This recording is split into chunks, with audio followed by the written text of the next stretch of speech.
Very first thing that I like to do is insert a skybox. Head up and go to your map settings, and under Sky tab where it says Sky Mesh, so just delete it. Now in your model browser on your right hand side, if you don't have this, you just press Mesh browser icon right here. Just go to All, under Mask type in Horizon, and here you have all the horizons that were used in the game. I am going to use Horizon Georgia. So select it, just click right inside your map. And the way you move your skybox around is by selecting your move tool right here up on top of the toolbar. You're able to move along specific axes. I'm just going to take this, I'm just going to drag it back so it does not interfere with my terrain. If you go up in the toolbar, you will have your terrain tool right here. Clicking on it, your sidebar of the plugin changes. By clicking on point height or any of these buttons, you enable that particular tool. And by selecting any of these tools, you are able to start painting and modifying your terrain. There's a few options that you have here. The brush shape, you're able to select any different brushes inside the ChromEditor. So if you click on this, you're able to select a variety of brushes that are available to you. And click on any of these brushes and load them in. You can see that this has changed, and now I'm able to transform the terrain based on the brush. This little slider, it rotates the brush. Next, we have brush size. If I lower this down, we have a very tiny brush, and if I increase my brush size, it turns into a large brush. Now I'm able to modify large sections of my terrain. The first tool is point height.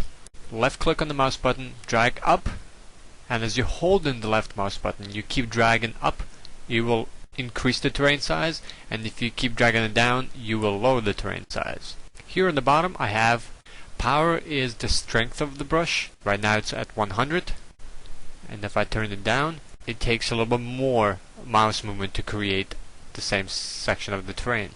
And hardness is I'm able to create hard-edged terrain sections. Next we have set height. It uses the height of the terrain location relative to the world, meaning when we created our terrain, it is positioned at a specific distance, at a specific point relative to the world. So and the easiest way to find at what specific number your terrain is at, if you go and click on pick height and just kind of hover over, it'll tell you that your terrain is set at 25,000. So if I set this down to, let's say, 20,000, and I start using this, that means the terrain will push itself down to 20,000 units. And if I want to start creating high mountains, I'm just going to bump this up to, let's say, 30,000. And you can see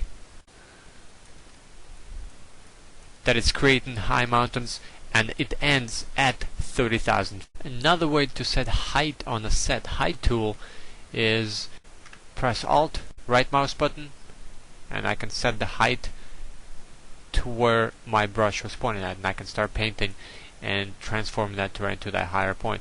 If I want a little higher, press Alt, right mouse button, set height, and start painting. Now one thing I want to mention is when I talk about units, the ChromEditor unit system is set in the metric system. So when I say 30,000 units, it means 30,000 centimeters. 30,000 centimeters equals 300 meters. And if you increase your fade, if you hold down left mouse button and you start painting your terrain, you can see that it created a gradient and it faded our terrain down.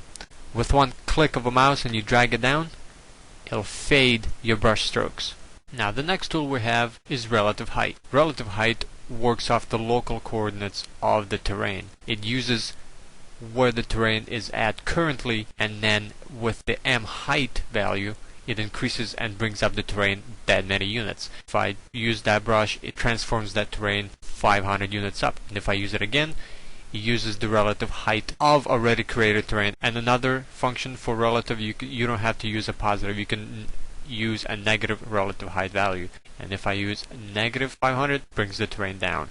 Now our next tool is the clamp tool. It takes the minimal height and the maximal height and it brings specific areas of your terrain to those units. Clamp tool works best with already established and created terrain. As we established earlier, that our lowest part, our default size is at 25,000. So by going and me setting minimal height 22,000 and our maximum height 27,000 by painting in the lower parts that it's creating and bringing that terrain up to 22,000 units. Now for the highest parts, so if I start painting, it'll bring those levels, those high points, back to 27,000.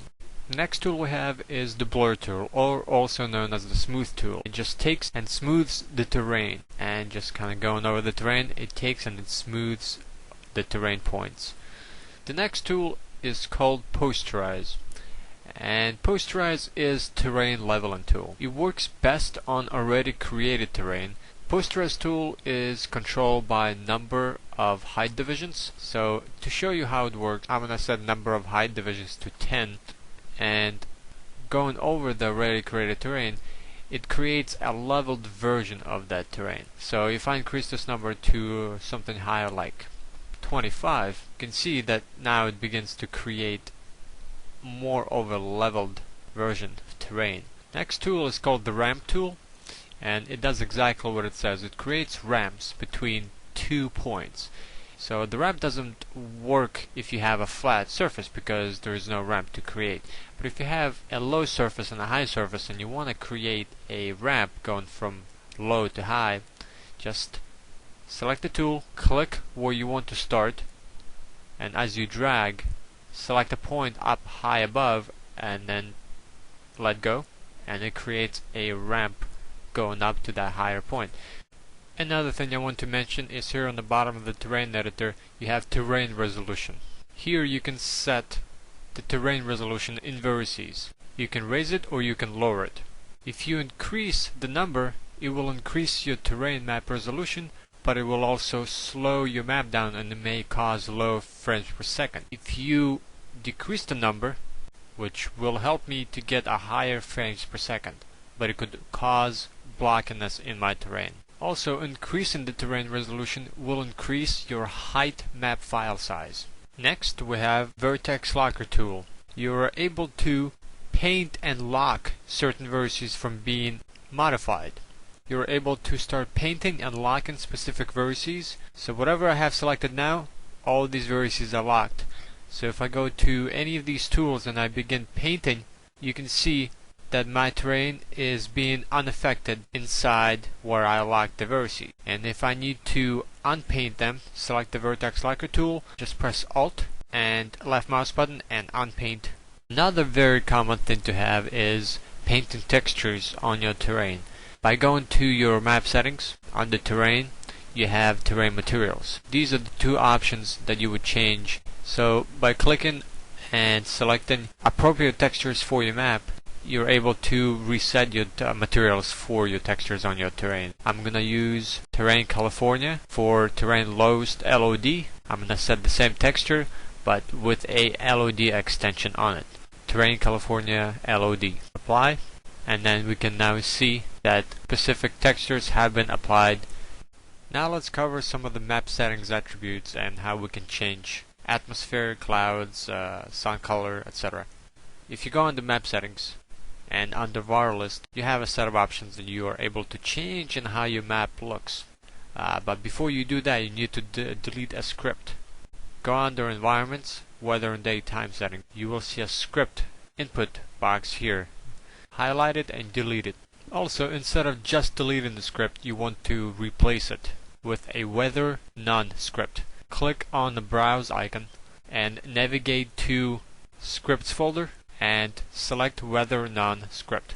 So I'm just going to cover a few settings. You can set different ways your atmosphere is displayed inside ChromEditor. You can set a different fog color. You can increase or decrease the way fog is set in your map. If I change this value to a lower number, something like 100,000, you can see that we increased the fog in our map. I can set different sun color, something that we can see how it changes. You can set different sun properties, and the best and easiest way to do so is just start changing properties and see how it affects your map.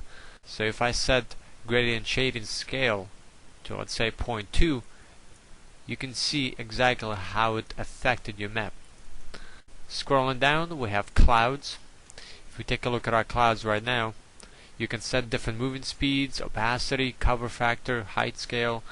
So if I increase my moving factor to 1, we can see how fast the clouds are moving. You can set cloud opacity 5.3. Heat, this affects the heat value in your map. You can see how it creates an illusion of dry, hot sun. If we take our heat and bump it up to, let's say, 1, you can see how it affects our map. And again, we have lighting and weather. You can set different sunlight color. All of these settings depend on the kind of map you're trying to create. So knowing the setting and the map type you are going for, it'll be a lot easier for you to go through and change these properties so to stay consistent with the type of map you're trying to create.